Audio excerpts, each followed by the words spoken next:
For this question, we are going to have to draw the Lewis structure for oxygen dichloride and answer a few questions. So first, in order to draw the Lewis structure, we have to identify the central atom, and also we have to identify how many valence electrons do we have to work with. So this is one of the stranger cases where our oxygen is actually our central atom, despite it being more electronegative compared to chlorine. And the oxygen has 6 electrons that it contributes to the valence electrons, while the chlorines each contributes 7 electrons. So in total, we have 20 valence electrons.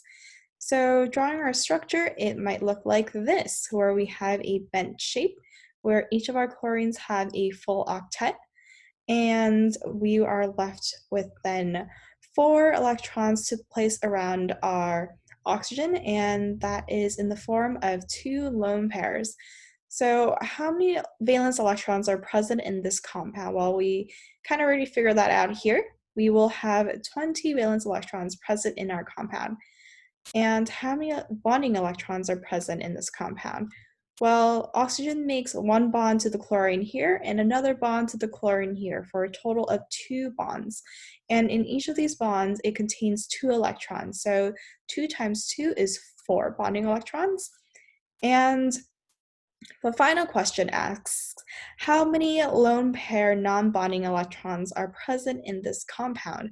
So anything that's not in the bonds, any electrons that are not involved in bonding are going to be lone pair non-bonding electrons. So 20 minus 4 is 16.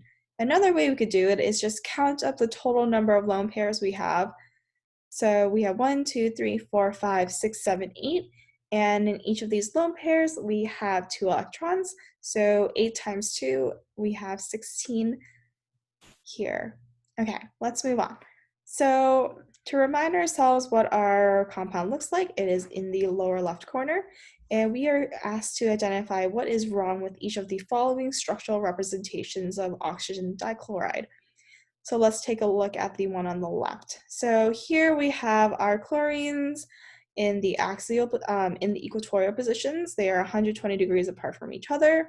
And the oxygen has 1, 2, 3 lone pairs that are bonded to it.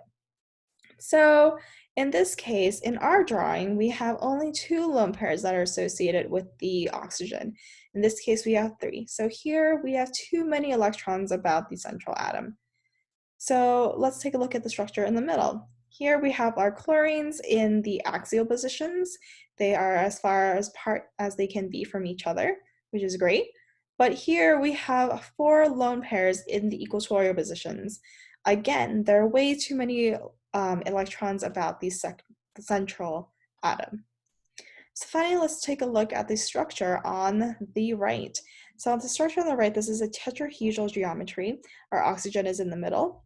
It is bonded to two lone pairs, they're about 109 degrees away from each other, and it's also bonded to 2 chlorines here.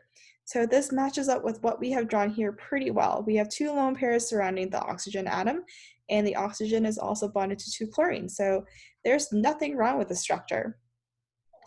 Moving on, here is a representation of the geometry we think our molecule looks like. So let's answer the first question. What are the approximate bond angles made by the atoms in this structure? So if this is in a tetrahedral geometry, each of these angles, each of these atoms to the lone pairs, they're about 109 degrees away from each other. So that is our answer for that question.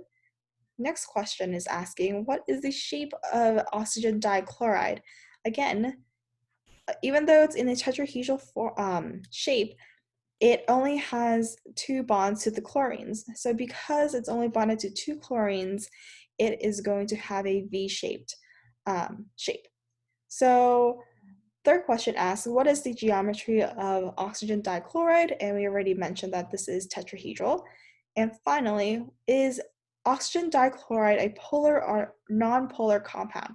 So let's take a look. So let's try to draw some dipole moments for each of these oxygen chloride bonds. So from here to here, So we know that oxygen is a more electronegative atom, so it's going to be pulling electron density away from the chlorine. So oxygen is going to be partially negative. Chlorines each will be partially positive and partially positive.